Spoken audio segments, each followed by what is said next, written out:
After BJP sweeps Hindi Heartland,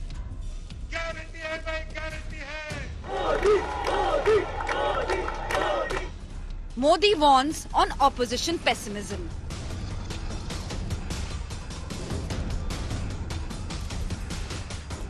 "70 years of hatred drive by Prime Minister."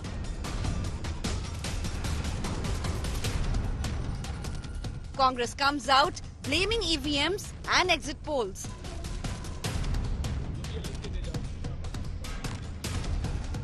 But Karti says full faith in EVM. One must also give due importance for the victory of the Congress party.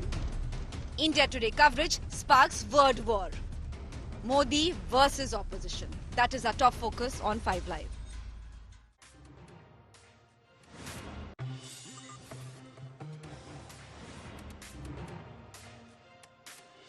Great to see you back here on 5 Live with me, Shiv, Aroor. Thanks so much, viewer. Let's take you straight to the headlines we're tracking at this time.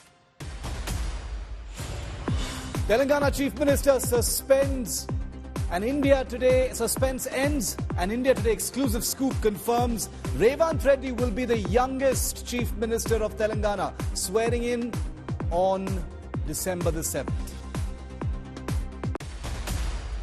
Mega India Today scoop on Rajasthan chief ministerial race. Sources say key BJP huddle to be held this weekend in Delhi. Prime Minister Modi will take the final call. Who's it gonna be?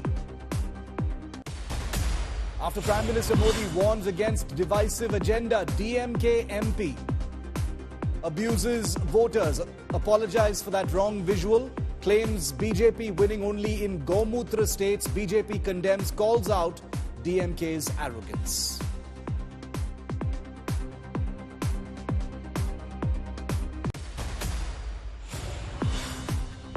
Congress defers India bloc meeting after top leaders Mamta and Nitish. Very sorry viewer for these wrong images. We'll go straight to the stories now.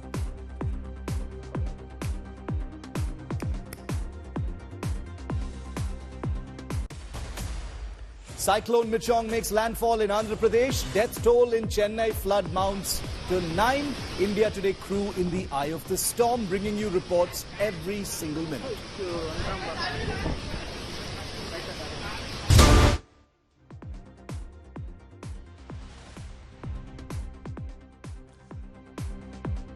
Viewer, we have a very real problem in our country.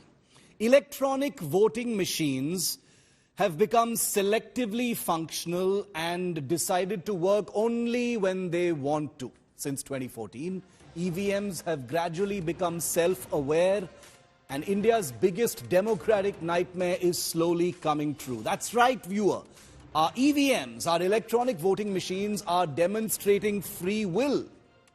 They're deciding which elections to give to the BJP, and on the rare occasion they're in the mood, they're throwing a few victories to non-BJP parties as well, just so that they look fair. Just look at this disturbing, tiny list of elections where EVMs have actually worked and delivered victories to non-BJP parties in the last 9 years.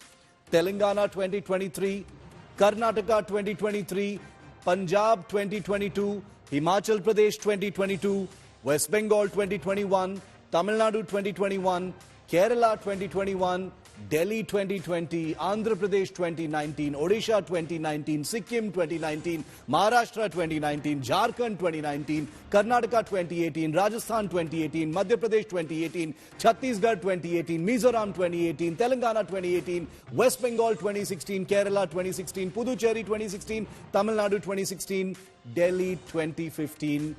And there are innumerable by-elections in the middle as well, where those EVMs have decided to actually work properly by making a non-BJP candidate win. In every other election, viewers, since 2014, including this week's Madhya Pradesh, Chhattisgarh and Rajasthan election, the EVMs have malfunctioned. I wish I was kidding, but I actually went back and checked to see if any doubts were cast on the performance of EVMs in the elections I've just named for you. And the answer, you won't be surprised to learn, is no. Every single time when a non-BJP party won in an election, nobody said anything about EVMs. Just like this week, where you have a senior leader of the Congress party like Digvijay Singh, a former chief minister of Madhya Pradesh, once again publicly call into question electronic voting machines. That's him speaking to India Today and saying that. This at a time when the Congress has achieved an amazing, well-deserved victory in the state of Telangana. Viewer, you have Google, I'm sure. I invite you to check if either Digvijay or netas like him have questioned EVMs after every BJP victory. Again, you will not be surprised by the answer, which is yes. On my show yesterday, I listed some of the more creative excuses by the anti-BJP commentariat as part of their extended meltdown over this week's election results.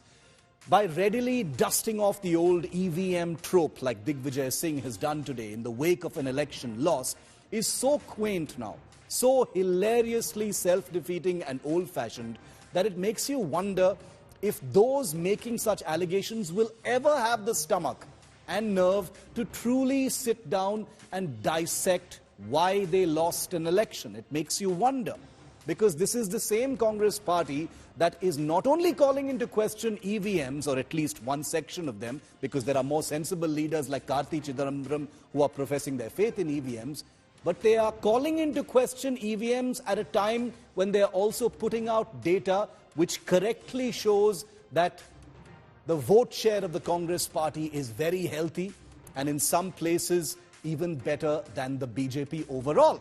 So you can't have malfunctioning EVMs and a higher vote share. It has to be one or the other, right? Elections are emotional events. I can only imagine how individual netas and parties feel in the wake of defeats. It can't be easy. But then isn't that what elections are about? Winning or losing? If it's winning, you govern and ensure anti-incumbency doesn't boot you out. If the latter, if you lose, you figure out what you did wrong and correct it for that next attempt. How long will the finger of blame point at everything but what really went wrong?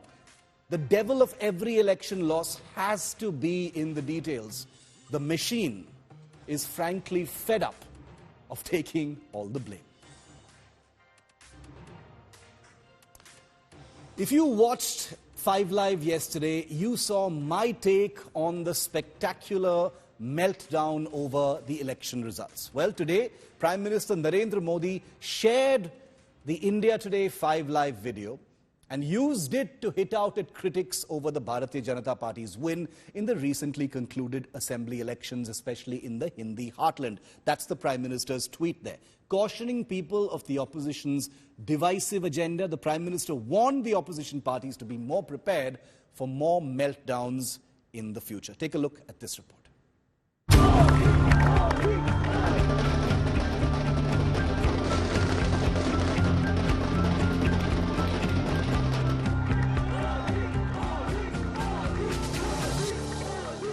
An electorate that within minutes of the result has been flung under the bus, discarded with contempt because of who they voted for. The amazing laundry list of excuses for the election results today are surprising. The Congress has actually won really important elections this year, first in Karnataka and in Telangana now. But that hasn't stopped its own leaders from pushing a dumbly suicidal North-South agenda.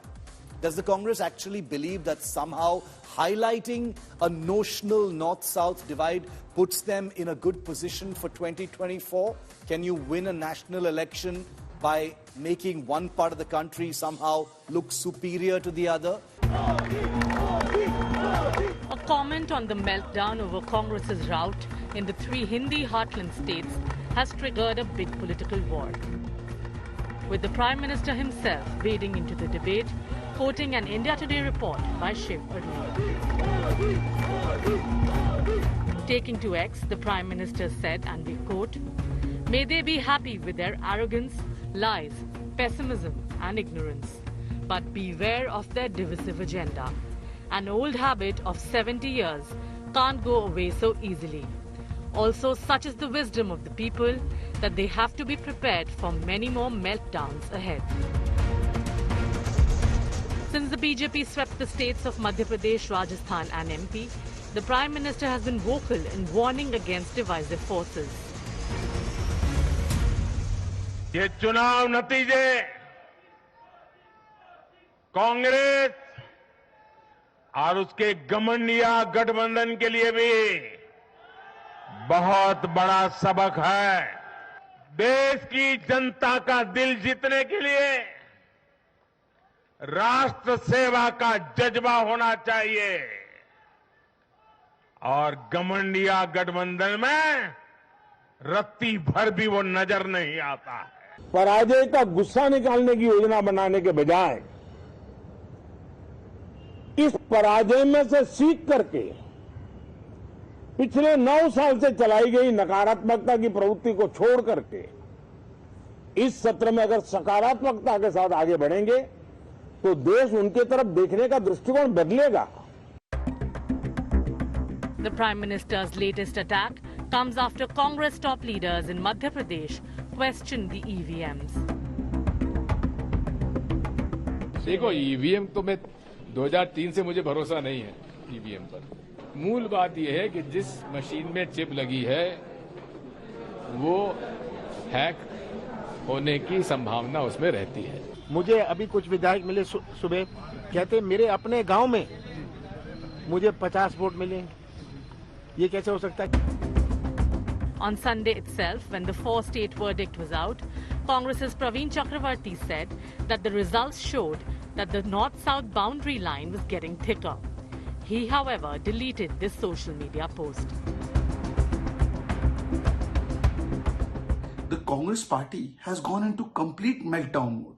Ever since they have lost the 3 state assembly elections, they have started not just blaming the EVMs, which they anyways do, but they accept the EVM results in Telangana. They have started blaming the Janta. The dust may have just settled on the 5-state assembly polls, but State of War 2024 has already begun. Bureau Report, India Today.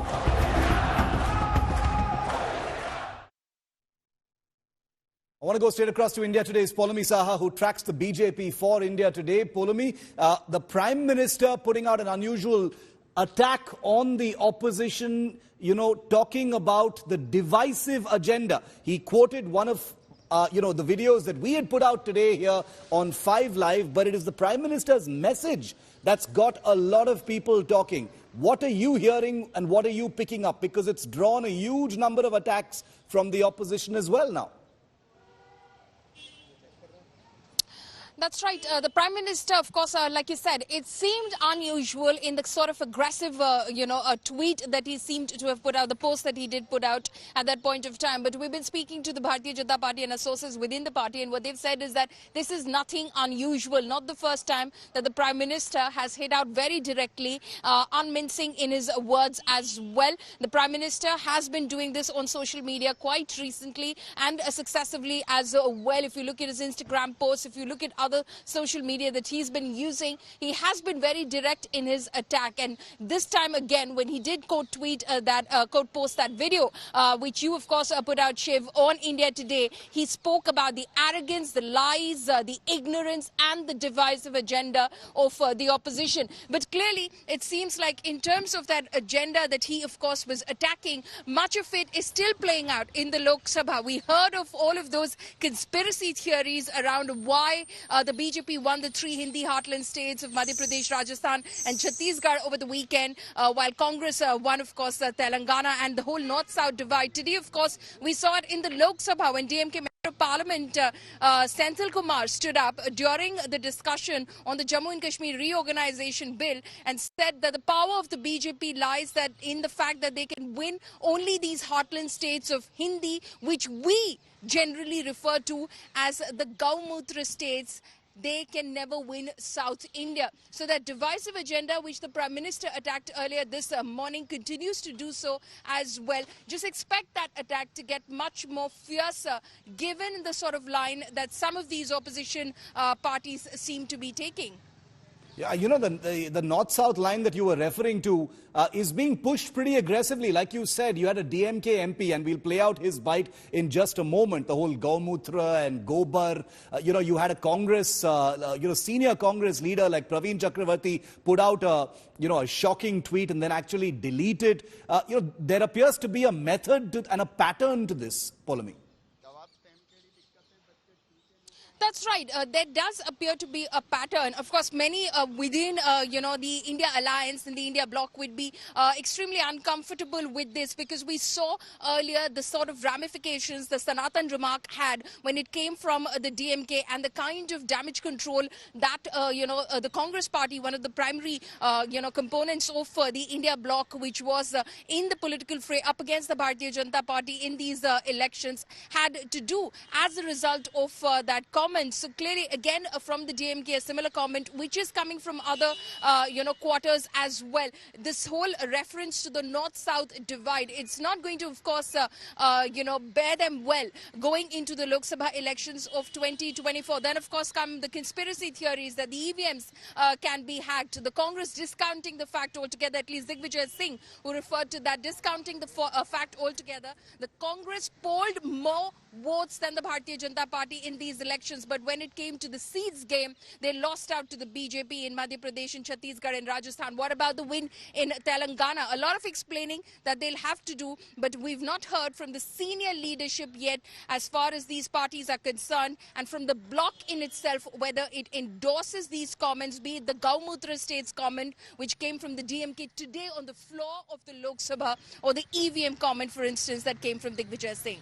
It's very, very, very, very peculiar. I mean, because the DMK is an ally of the Congress party. Polami, thanks very much for that. I wanted to tell our viewers about that comment made by, not just some small fry of the DMK, not some random spokesperson. This was from a member of parliament. A shocking statement by MP Senthil Kumar. Take a look at this from the Lok Sabha. The DMK MP says the main power of this BJP is winning elections in the Hindi Heartland states, or what we call as Gaumutra states. You cannot come to South India, says Senthil Kumar, DMK MP. Listen to what he said. Is only winning elections. People of this country should think that the power of this BJP is only winning elections, and mainly in the heartland states of Hindi and what we generally call as the Gaumutra states. You cannot come to South India. You see all the results of what happens in Tamil Nadu, Kerala, Andhra, Telangana and Karnataka. We are very strong over there.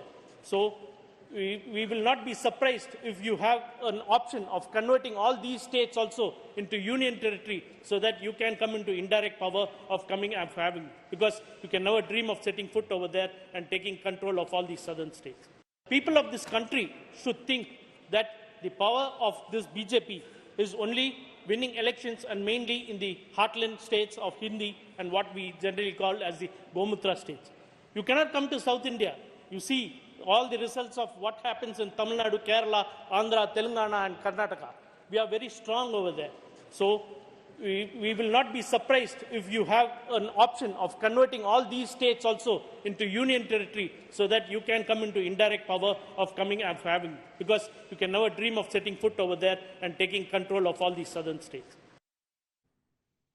Member of Parliament Senthil Kumar using words like Gaumutra in a pejorative to describe the Hindi heartland states where his ally, the Congress party, has just been wiped out. Now, elections, wins and losses are a part and parcel of political life, but it is this abusive tone that is being taken by certain sections of the Congress party and prominent sections of the DMK in no less than the Lok Sabha that is creating this north-south debate. Well, it has totally exploded, as you can imagine, in the wake of an election loss for the Congress, the BJP hitting out at the DMK and its ally, the Congress. Several leaders now mounting a counter-attack on the DMK and the Congress party. Listen.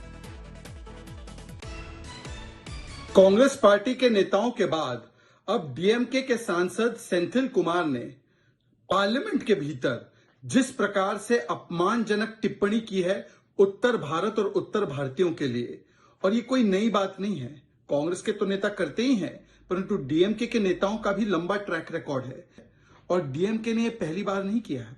उनकी तो नफरत की दुकान, विभाजन की दुकान लगातार चल रही है। जैसे प्रधानमंत्री ने बताया कि ये विभाजनकारी नीतियों के साथ चलने वाले लोग 70 वर्ष से विभाजन कर रहे हैं। तो आज ये लोग सनातन और हिंदू को गाली देते थे, अब ये लोग भारत में रहने वाले लोगों को गाली दे रहे हैं, क्योंकि 3 राज्यों में कांग्रेस पार्टी की हार हुई है।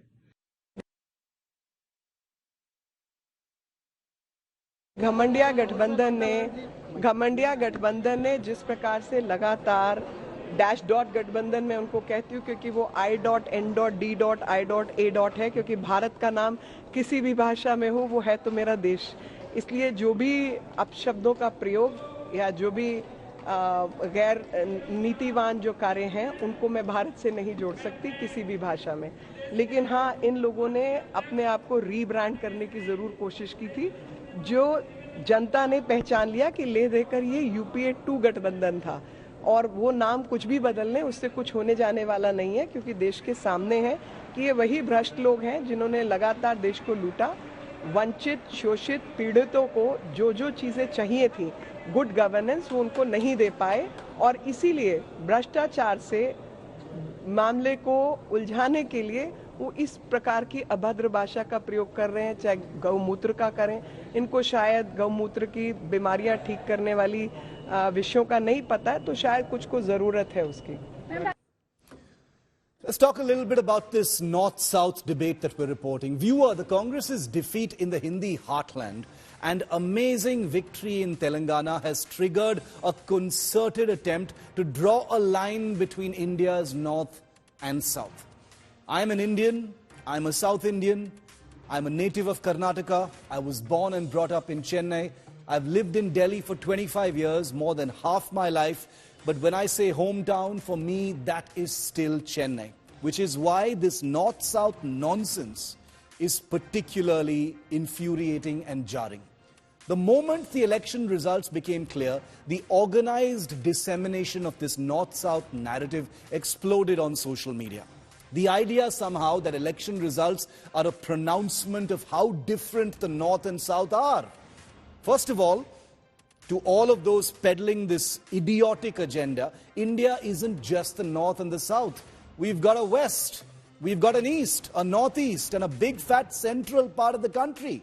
So this whole North-South nonsense is, for starters, geographically challenged. Second, this notion of two regions pulling away from each other is hardly new. It's being pushed now as a kind of brave face ointment in the face of disparate election results. But it's been peddled several times, both subtly and explicitly in the past. For decades, the DMK has shaped its politics around derision for the North and Hindi speakers. Just today, a DMK MP in Parliament described Madhya Pradesh, Rajasthan and Chhattisgarh as Gaumutra states. It just rolled off his tongue because this form of abuse is very much the calling card of the DMK and therefore can be understood if not condoned. Just months ago, the DMK's heir apparent, Udayanidhi Stalin, made the infamous comparison of Sanatana Dharma with malaria and disease. And he now accuses the BJP of twisting his comment for the consumption of these so-called Gaumutra states. Whether posturing or rooted in reality, this derision for the North is part of the DMK's identity. But here's the thing, it's one thing for a regional Dravidian party to draw these North-South lines and divisions. But it is entirely different for a national, truly national party, India's second biggest, to come out and flirt with the notion of a North-South divide for whatever reason. So not only do you have the Congress data head Praveen Chakravarti tweeting and quickly deleting a post about the thickening line between North and South, but prominent pro-Congress voices are seriously calling for an economic boycott of North Indian-owned businesses in the southern states, and they aren't being checked for it. But this North-South nonsense hasn't just sprung from anywhere. In 2021, you remember how Rahul Gandhi, in the heat of elections, said being an MP in Kerala is refreshing because voters there go into issues and aren't just superficial, as if to suggest that voters in UP, where he lost his election, were surface voters with zero interest in real issues. Let's be clear.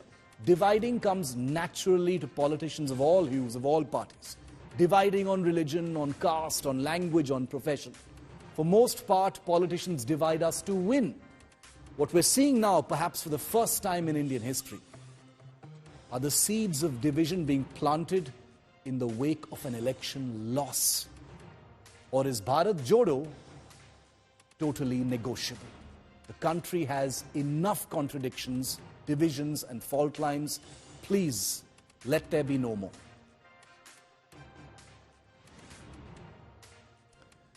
Well, after the Congress tasted defeat in the Hindi Heartland state, the India Allies and Alliance are blaming the Congress party for the poor showing and saying it's time to introspect on the shortcomings and leave self-centered politics. It's not us saying it.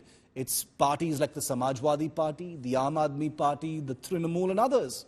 Meanwhile, the India bloc meet scheduled for December the 6th has now been postponed after uncertainty over senior ally leaders attending. Here's what happened. They united earlier this year. मेरे को पता जिसमें नहीं है, उसमें आप क्यों हमको पूछ रहा है? मेरे को पता नहीं है, मेरे को जानकारी नहीं है. Things started falling apart barely 5 months later. The significant setback to Congress in the crucial 3 Hindi heartland states. If the parties on this stage unite, it is impossible for the BJP to win an election. Its repercussions now felt in the India alliance. मैंने बाहर में programme रख दिया north Bengal tour में. उधर में हमारा 6-7 दिन का प्रोग्राम है. तो मेरे को जानकारी होता तो हम थोड़ा ही प्रोग्राम रखता. हम जरूर जाते, लेकिन हमारा पास कोई जानकारी नहीं है, इसलिए हम नॉर्थ बंगाल टूर में जा रहा है. His public disagreement with Madhya Pradesh Congress leader Kamal Nath became evident during the campaign. The Samajwadi Party chief also decided to stay away. According to sources, the Bihar Chief Minister has expressed his inability to attend the meeting scheduled for Wednesday. No word yet from the Aam Aadmi Party about its participation. The result, the India Alliance meeting stands cancelled for now. It may be rescheduled 2 weeks later after consulting stakeholders. Allies have become vocal about their disappointment with Congress. सबको साथ लेकर प्रचार करना चाहिए था. कांग्रेस जल्दबाजी में गई कि हम जीत रहे हैं, हमको किसी की जरूरत नहीं है. ये जो एक अहंकार होता है किसी भी राजनीतिक दल में, वो अहंकार उनको डुबा लेता है. The JDU has also accused Congress of arrogance. अपने बलबूते चुनाव जीत लेंगे और ग्लोरी किसी के साथ शेयर ना हो पाए, इस दंभ ने कांग्रेस पार्टी को पराजित किया. सारे गठबंधन के साथी उनकी मदद करने को तैयार थे, चुनाव प्रचार में साथ देने को तैयार थे. हम लोगों ने इक्की दुक्की सीट मांगी, उस पर भी बहुत ही अपमानजनक टिप्पणियां नेताओं के बारे में की गई. The left echoed similar views. A crucial party like Congress thought that they were going to win, that they were very strong and that nobody could face them. And that's exactly what landed them in trouble.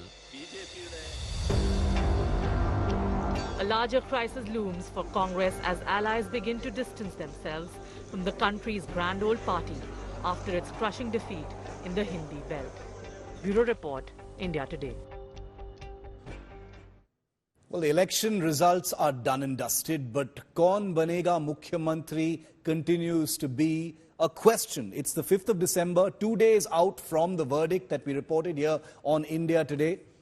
But who's going to be the Chief Minister in 3 states? Revanth Reddy is going to be named very shortly as the next Chief Minister of Telangana. But who is it going to be in Chhattisgarh, Madhya Pradesh and Rajasthan? The BJP's top leadership is expected to announce the names anytime now or in the next few days. But hectic parleys are on. The race is very much not over. Take a look.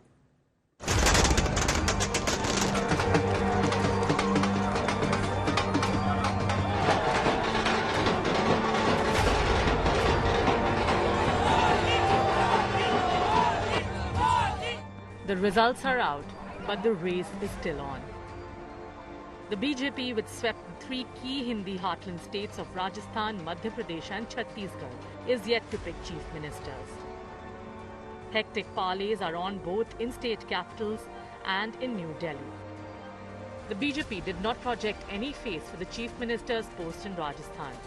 Former CM Vasundhara Raje Scindia is among those in the race for CM's chair. A day after the Rajasthan results, more than 28 BJP MLAs, including Gopi Chand Meena and Shankar Singh Rawat, met Raje at her residence. While Raje held court in Jaipur, Rajasthan BJP President CP Joshi and in charge of the state Arun Singh met Home Minister Amit Shah and Party Chief JP Nadda in Delhi. Sources say the BJP top brass is going to hold a meeting on Saturday or Sunday with party MLAs. Sources also say that Prime Minister Narendra Modi will take the final decision on the Chief Minister. In Madhya Pradesh as well, discussions are on. There is speculation that the party may opt for the tried and tested Shiv Singh Chauhan, the current Chief Minister who has proved himself by winning the state for a 5th term. Chauhan, however, says he was never in any CM race. Party ने जब जो काम दिया उस काम को पूरी प्रामाणिकता, ईमानदारी और जितना मुझ में सामर्थ्य था उस सामर्थ्य को झोंक के मैंने वो काम पूरा करने का प्रयास किया है। मैं मुख्यमंत्री का दावेदार ना तो पहले कभी रहा और ना आज हूं। In Chhattisgarh too, there is no clarity on who will be the next CM. देखिए, भारतीय जनता पार्टी में मुख्यमंत्री कौन होंगे इसका तय करने का काम हमारे राष्ट्रीय नेतृत्व को है, जो संसदीय बोर्ड होता है उनको है, और इस बार भी छत्तीसगढ़ में वही होगा। हमारा राष्ट्रीय नेतृत्व ही यहाँ पर मुख्यमंत्री तय करेंगे। Will BJP pick tried faces or effect a generational change when it chooses the CMs? Any decision will also take into account how it will help the party in the big 2024 Lok Sabha elections. Bureau Report, India Today. And I want to go across to our crack team of ground reporters who've been bringing us every single news break and making sure that India Today is by far the most watched channel right through this election cycle. Hemendra is with me from Bhopal, the capital of Madhya Pradesh, Devankur from Jaipur in Rajasthan, Sumi Rajapan from Raipur in Chhattisgarh. Welcome to all of you. Hemendra, quickly to you first, because, that is where the BJP's victory was the biggest. There's been so much suspense, so much speculation. Is it going to be Mamaji? Is it not? One side says it's definitely not going to be Mamaji. Others say it may be Mamaji until the Lok Sabha elections. Others say it definitely can't. It has to be somebody else because there are too many other people in the reckoning. Between yesterday and today, is there any more clarity about this question?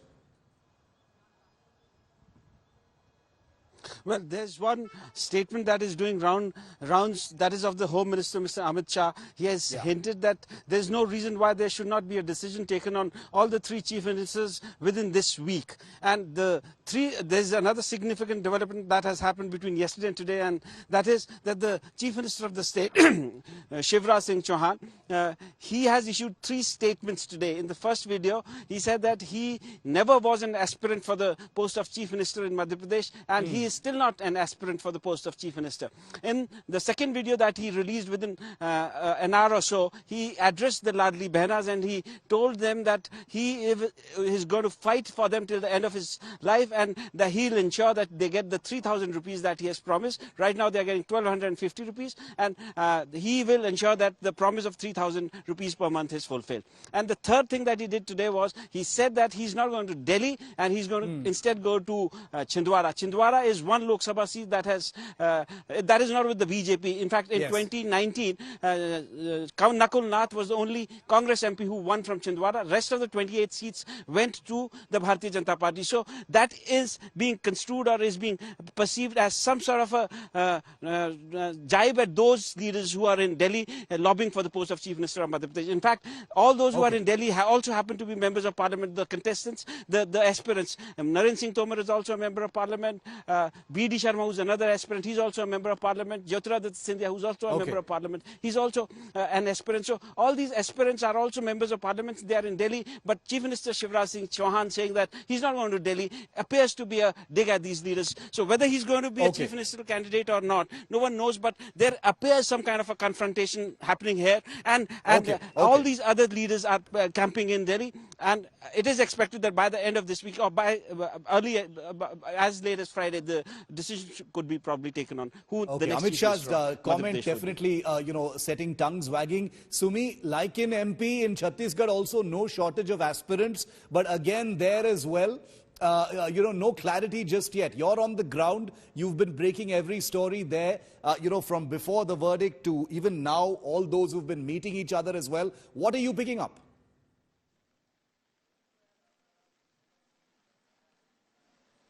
Yes, absolutely. There are many takers here for the top post of the job. And in fact, there are many contenders as well in the tribal community as well. Now, what we're hearing is that more and more names are getting added to the list. 2 more entrants have been added to this list of top contenders for the CM.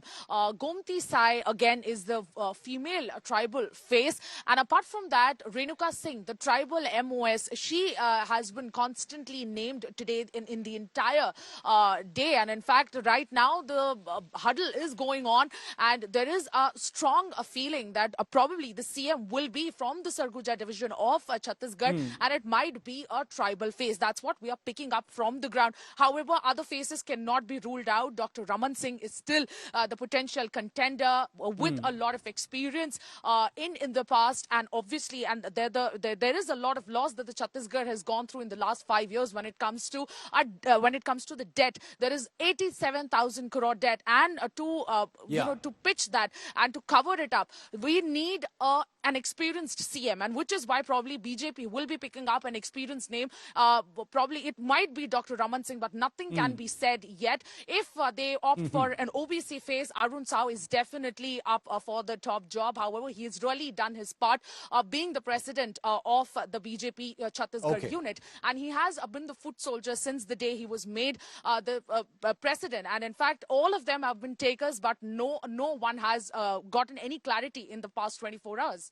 Okay. I'm sure they're all, with the greatest of respect to all politicians of all parties, everyone must be waiting for that phone call or, a WhatsApp text from the High Command about what the decision is. Rajasthan is one place where the power play is most visible. Not all of it is happening behind closed doors. We can see Vasundhara Raje, meeting with MLAs. The muscle flexing is going on. That is the place where the intrigue is perhaps maximum. Anything you're picking up? Well, Shiv, this is the place, the posh civil lines area, and I'm right now outside Vasundhara Raje's residence, which is hardly 500 meters away from where Ashok Gehlot resides, the place which is, meant for the Chief Minister. He's the outgoing Chief Minister of Rajasthan, and the most buzz which is happening in civil lines area in Jaipur is outside Vasundhara Raje's residence, and there is dead silence outside the outgoing Chief Minister's residence. So you can well imagine, this is the residence of Vasundhara Raje, 13 civil lines, the official government residence provided by the administration out here. And you can see there is a lot of activity. While you were speaking with Sumi, I believe the former health minister just moved inside the Vasundhara Raje residence. And, since yesterday, this clear show of strength, this clear muscle flexing by her is quite obvious. And perhaps, there is a long list of BJP leaders. While, on one hand, Shiv, there is the Congress which is left licking its wounds in Rajasthan. On the other hand, there is the BJP which is perhaps facing the problem of plenty, because there are, a long list of names, Shiv, right from Vasundhara Raje to Diya Kumari to Bhupendra Yadav to even Rajyavardhan Singh Rathod, the former union minister, and even Ashwini Vaishnav, the railway minister who hails from Jodhpur division of Rajasthan. So all of these names are in the fray. What is being said is that, the two-time Chief Minister Vasundhara Raje, by this show of strength, has shown a certain sense of desperation. She wants to become the Chief Minister for the third time. Whether the party, and by the party I mean the central leadership, the likes of Prime Minister Narendra Modi, Union Home Minister Amit Shah, and the national president JP Nadda finally put a stamp of authority. By the end of this week, we will get to know what the final outcome is. But it is so we'll wait for that. If it's going to happen this week, we'll. I don't think anybody has a choice but to wait for it. The leadership of the BJP does things at its own time. It certainly doesn't go with the media's rhythms. In fact, if the media suggests that it's going to come by Thursday, it'll probably not come on Thursday just because the media is saying it. That's the way it works. That's the way the BJP rolls. Love it or hate it. That's the way things happen as far as the choices being made by the party are concerned. We'll keep a track of that. I can guarantee you that Dev, Sumi and Hemendra will be the first to report Kaun Banega Mukhyamantri in those respective states. Thanks, guys, for joining me on this quick segment here on 5 Live.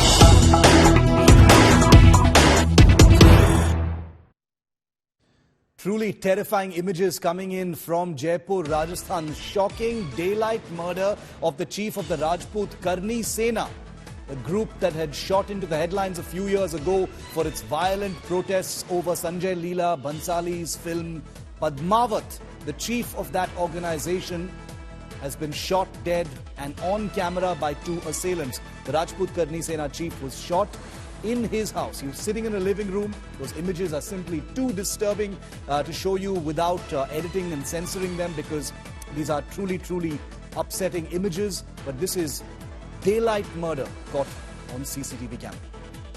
देखिए, पिछली सरकार के समय से जिस तरह से राजस्थान में गैंग वॉर्स पनपी हैं, डिफरेंट गैंग्स के बीच में युद्ध शुरू हुए हैं और राजस्थान को अराजकता की अग्नि में धकेला गया, ये उसी का दुष्परिणाम है।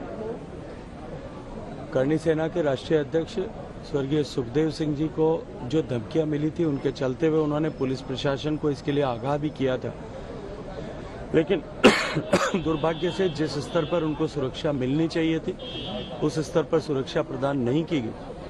निश्चित रूप से इसके लिए भी जिम्मेदारी तय करने की आवश्यकता है और साथ साथ में जिन लोगों ने ये दुर्दांत कृत्य किया है, उनको तुरंत गिरफ्तार किया जाए, उनको किए की सजा मिले। Well, that was the Minister Gajendra Singh Shekhawat speaking about what he says is an increasing amount of gang-related violence that appears to be the case in this particular killing. Absolutely horrifying images that have gone viral completely on social media. Viewer, 9 people have died in the wake of Cyclone Mong in the city of Chennai.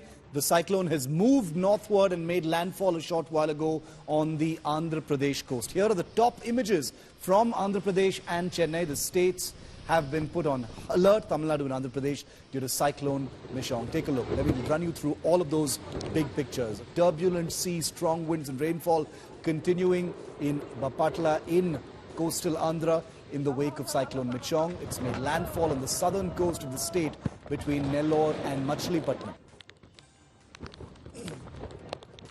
Actor Amir Khan was rescued by rescue teams in Karapakam area of Chennai. The actor Vishnu Vishal shared the image of them being taken by disaster response force personnel. Amir Khan has been staying in Chennai for the last couple of months for a film project. Chennai continues to face massive waterlogging triggered by the heavy rain, incessantly heavy rain in the wake of Storm Mong. The Madurvoyal area of Chennai completely inundated in rainwater, as are several other places. Boats are being used to rescue people. A river-like situation in the residential Velacheri neighborhood with water refusing to drain out. Traffic movement has been disrupted. People trudging through waterlogged stretches to get essentials. Due to this flood-like situation, vendors are moving their fruits and vegetables to safer locations as well. Although the rain has thankfully stopped, people are using boats. They've become a common sight in Chennai's West Tambaram, like in these pictures, as the city continues to face crippling waterlogging. Continuous rainfall on Monday had led to this situation. Like I said, thankfully, the rain has stopped.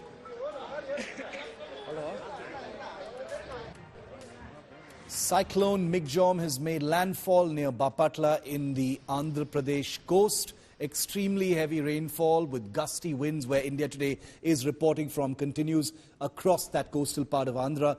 It will weaken into a depression by tomorrow morning, according to the Met Department. Landfall process ended after 3 hours At many places in the affected districts of the state, Migjom left a trail of inundation, eroded roads, overflowing canals, swollen streams and ponds, including submerging thousands of acres of fields of crops in these agricultural areas.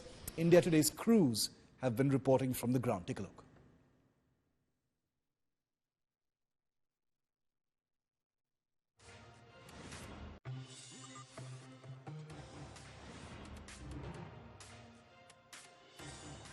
It doesn't seem to be a proper kind of like a warning, because everyone knew it was going to rain. But even the state management, machinery claims that this is not something, the amount of rainfall that was expected, and this is something we have to agree with them, because the actual term monsoon itself means gambling. So sometimes such a kind of system brings heavy rainfall and sometimes it doesn't bring at all. And the past 7 years we've also seen it. But the question that's been put forward is that why even after 4,000 crores has been spent, the water has not, they did not leave the city. For this, the government staff, the DMK government staffs and the officials claim that is because the sea level at Chennai is almost the same. And even though for the DMK government claims that proper stormwater drainage system was laid, the bigger issue was that the cyclone staying over there near Chennai, it was actually not allowing the water to leave the city. It was like a tidal lock,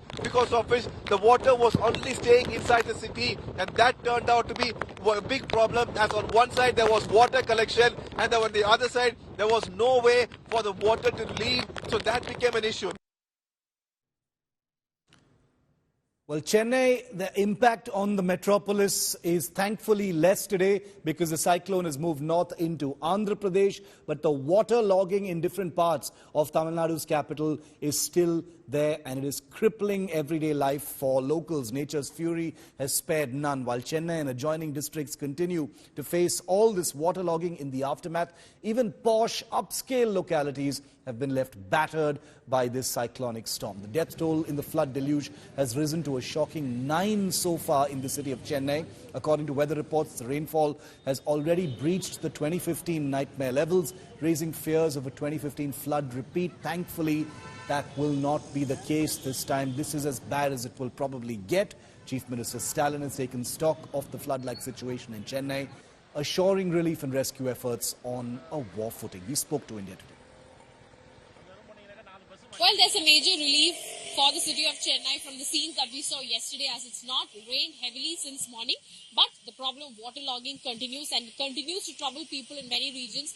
We are right now at the Kilipark area of Chennai, and you can see the street here filled with water. Not just this particular street, the neighboring streets are also filled with water. The scenes are pretty much the same everywhere in this area. You can see this is a residential area, plus there's a hospital also close by where the water level is almost has reached the entrance of the hospital. You can find they've kept cement bags to ensure that the water do not enter inside the hospital. Yesterday, of course, the water had gone inside, and that's the scene with most of the places. Today, there's a big relief from the scenes of that we saw yesterday, from the condition that it was yesterday, but the waterlogging scenario continues to cause trouble to people. Not just the streets, the main roads also still face waterlogging in these areas. Of course, if you go to the main parts of Chennai city, the proper Chennai city area, it's completely free of water. It's become very easy like the normal days. But here you can find many streets here. This particular main street also has, is still facing waterlogging. We'll continue to report that.